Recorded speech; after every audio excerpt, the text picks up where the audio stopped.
Hello and welcome back to Soul Axiom Part 8. We are now entering one of the longer levels. The mansion. Well, could you consider it a haunted mansion? Could you consider it a haunted mansion? Sorry about that tongue fuck up. Or is it just a regular dark spoopy mansion? I don't know. One thing is certain, they're collecting a bunch of random crap. I'm sorry if my tongue is twisting all over the place. Insomnia can be quite a bitch at times. Let's see what happens. First of all, you need to pick up these random cylinders to put them in your piano. For what purpose? Well, to play the piano, of course. And then have it stolen from you by aliens. Son of a bitch. But here's the funny thing. Up until the piano shows up in the next area, its hitbox is still there. So you can still walk into the invisible piano until it gets fully moved to its new location. Isn't that fucking weird? You'd think the hitbox would disappear as soon as the piano would vanish, but I suppose for Veil's Interactive that wasn't exactly a priority. I mean, this is kind of a thing I accidentally found out myself, just out of curiosity. So, maybe they didn't even think about that being a thing. Maybe they didn't think that anyone would actually try to run into a disappearing piano. Well, you probably already figured out what to do with this. I mean, it's pretty clear. Just gotta put up the statues whenever the werewolf is next to them. Also, why is there a random werewolf in this mansion? You'll find out. But I can tell you right now, it has nothing to do with werewolves being real. For the most part. I mean, let us consider the fact that this isn't exactly a real world, this is just a simulated environment. So the werewolf, for all intents and purposes, is real.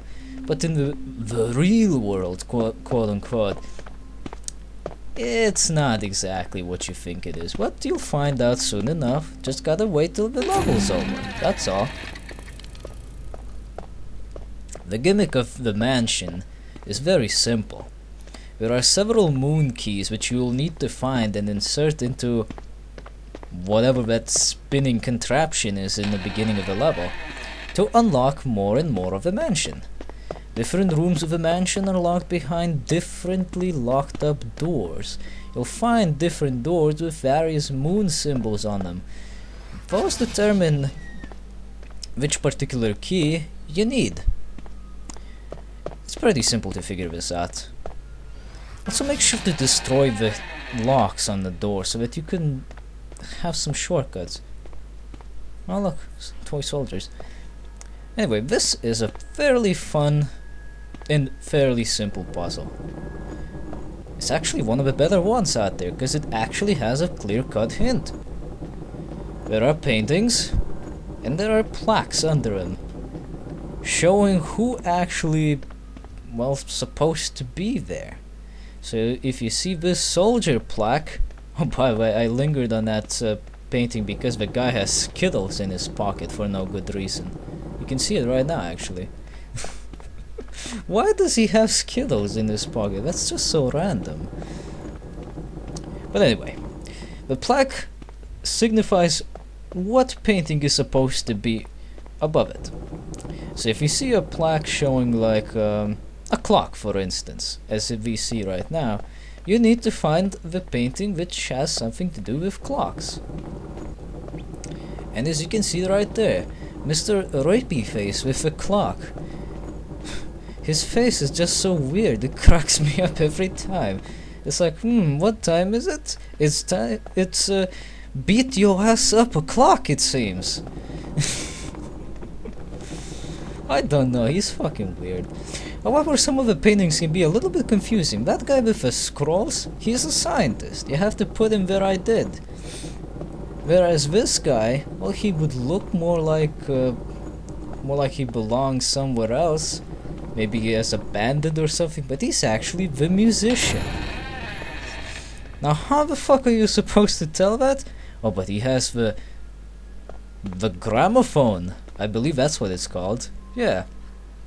He has the gramophone. That means he's a musician. I think we should have made some of the paintings a bit more clear-cut, but I don't know. The puzzle isn't bad. I like it because it actually has hints right there which are not obvious. Oh, look at that. Nice. I love it when that happens with textures. But yeah, like I said, I like it when a puzzle has hints which are not immediately obvious, but at least they're not fucking obnoxious too. These ones, they're pretty fun. I like them. That's another locked up door, and that's a monkey. And I'm not gonna bother getting it, cause fuck it. Play this gramophone to hear a tune which you actually have to now replicate with the same piano that have just re-emerged here. Naturally, the cylinders have been mixed up, so you gotta fix it up. Do note that it will never use more of the same color. It will always be one red, one blue, one green, and one yellow. There will never be two reds or whatever. That just doesn't work. And actually, that was a correct combination. It didn't take long at all. Nice. You get a moon key for that too.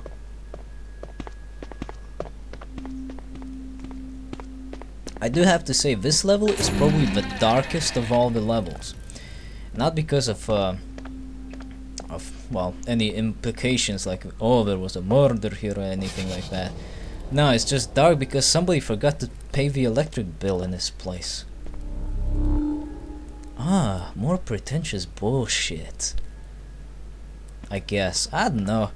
The eyeballs on the walls, they're not mandatory things to get. In fact, they're as optional as an optional thing can be. There's no reason to get them, and all you get out of them are some quotes. Some random pieces of text which don't really say anything. Oh, here's a jump scare, by the way. Crows fly out of the spider web. Let me actually rephrase that, because I am already making a mistake. Bats fly out of the spider webs while making crow noises. Wrap your head around that one. Ah, but here is the more interesting puzzle.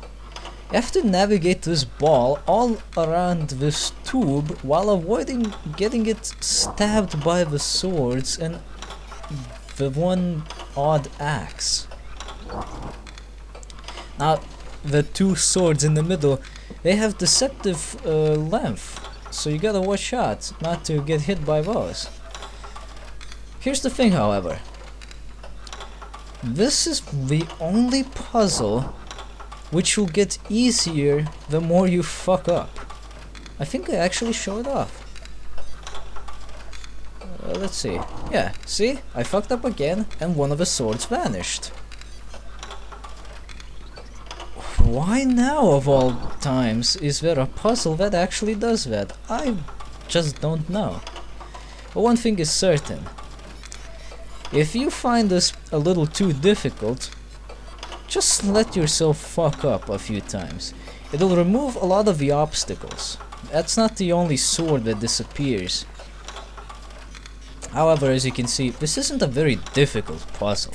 Just get it to the other side, freeze it, and the fireplace, which was not even on fire, will open up to reveal somebody's insane scrawlings on the wall. Man, I'm really bad with words today. Play with me? No, go fuck yourself.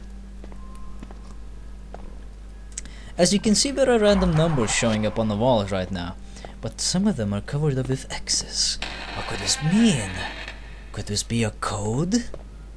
Yes, it is indeed a code, and you find the full solution of that code, well, back in that room where I just walked out of. Value varies with memory fragment, and here is the code 2032. Remember the code. For what purpose? Well, it actually serves a legitimate purpose. There's actually a place where you need to put the code in. In fact, we're gonna go there right now, because that's what they're supposed to do. Return back to where the paintings were. And now go here. You will see that this particular painting has a code combination on it. Put the code in. This can be a little awkward because you can't really tell which numbers are you rotating with this cursor, but just put in 2032. If you got it right, it will light up green and the door will open to reveal yet another moon key. You know, I just realized if you say moon key fast enough, it sounds like monkey. You know, monkey. It's said in a weird way. What a random thing to just realize, isn't it? Anyway, more doors have opened up. We just have to find them and walk through them and discover the things that they hide behind them. And here we find another fairly simple puzzle. There are 4 coffins. You just need to turn them around in the direction that the hints suggest.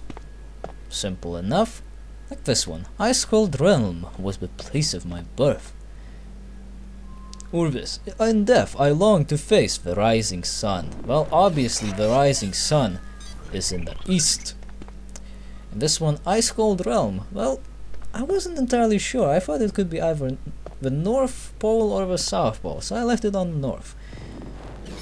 I didn't manage to read what this one said, but I think it has something to do with the West, so put it there. And this, well, it's East again, because East usually tends to be... Ah, I tricked you! Yes, totally, I did trick you, and I was not mistaken at all, no. Why would I ever be mistaken? Now, it said something about it's a warmer land, so obviously you need to point it south. And I'm being stupid. Here's the key. Pick it up. This is your last moon key. Awesome.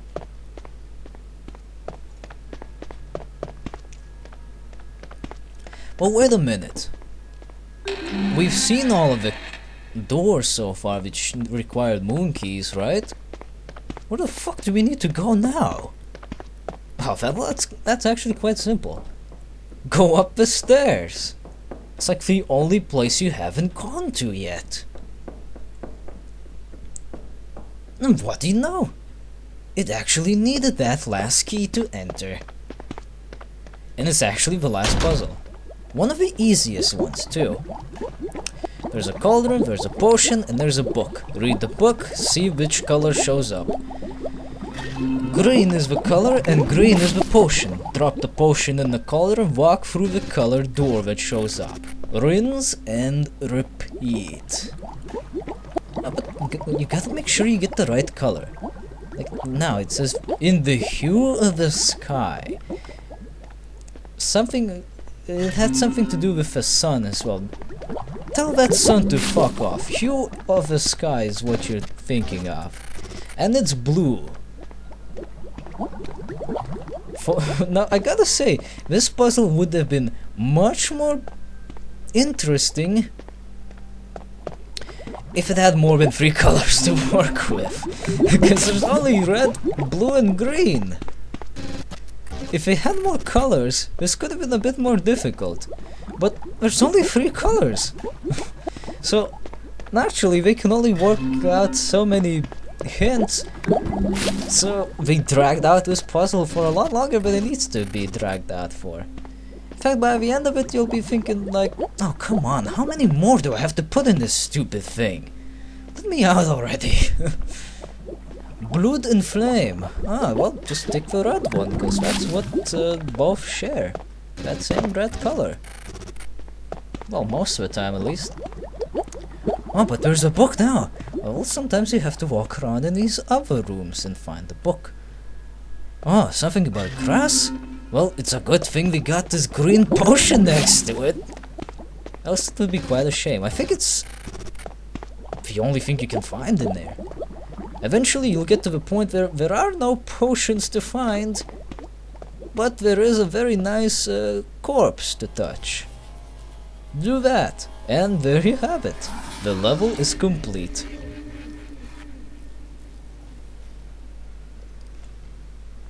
Boy, was that difficult or what?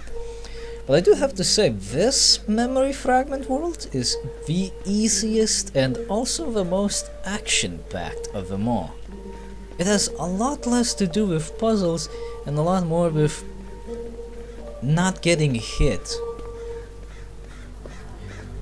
I will say, however, this does have one singular puzzle that you'll need to get through before you get to that action scene, which is not difficult at all. In fact, the university levels memory fragment, I would say, is the hardest, up until you realize, fuck, I just need to spell soul Axiom. But once you get here, it's like a breather level. After the university's memory fragments, like the developers were like, okay, you had a pretty hard time figuring that shit out. How about you relax a bit? Have a bit of fun. And I like that. The pacing for the puzzles is very nice. What? I can't do anything. Well, just go down, you silly bastard, and then do something. You got an elevator after all. You can already tell what you need to do. Just align the shafts properly so that you can keep climbing up. But I really like the pacing of these levels. It might not be that a lot of the levels are difficult, like most of the time the challenge is really not that challenging, all things considered, but the good thing is that it doesn't really need to be challenging.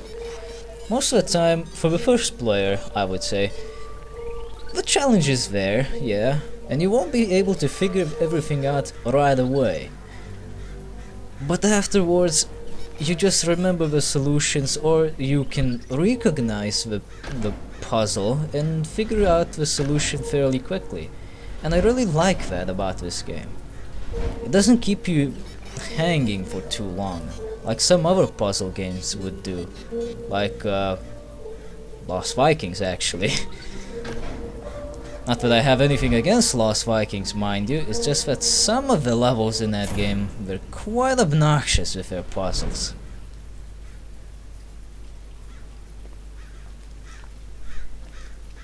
But here is the action scene in question. See that flip? Flip it! And yes, I call it a flip, it should have been called a lever or a switch, but whatever. Bite me if you really give a shit about that. Here's the thing now. Now you gotta wait till that pillar with your laser comes down. And while you're doing that, random evil crows are trying to intercept you and pull a kamikaze move up in your face. I don't know why they do that, but they just wanna ram your face so hard that you just explode in the security whatever screen of death. So try not to do that. Here's the thing though. You have to avoid the regular crows, while the ones glowing orange have to be destroyed because they home in and there's no way to dodge them. So while you're waiting for your pillar to lower, which all things considered doesn't take too long, you gotta survive. Make sure you don't get hit because you will have to restart, I believe. Not that it's very difficult, mind you, but it would be better if you didn't have to restart. I do have to say, for this particular section, they have the hypest music of all time. It's just so, well, action-packed, even though there's not much happening. Gets you pumped up for action that's not really there, but I'm not complaining. I kinda like it actually, it's a pretty nice little track. Oh look, a crow. The crows don't fly that fast actually, which gives you ample time to see them coming from a mile away and react to them accordingly. Regular crows will only fly in a straight line, The destructible crows, on the other hand, will always try to home in on you. So no, if you think you can just dodge them, no, they can clip through walls, so don't. This is also probably one of the few levels where you don't have to actually use your corruption hand at all. The laser beam lowers down and reorientates itself properly to zap the goal hands for you. Oh, and here's your explanation as to what the hell they're doing in this mansion and why is there a fucking werewolf in it.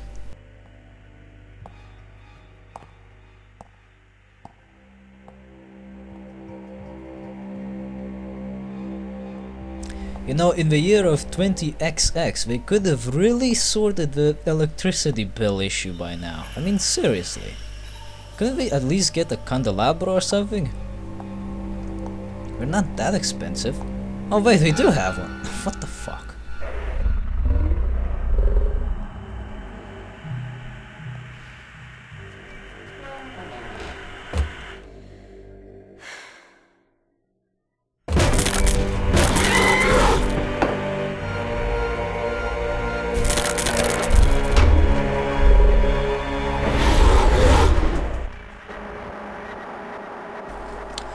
Well, it would have ended there, but as you can see, it was entirely fake. Not a surprise considering we've seen this person before. In fact, in the very first level.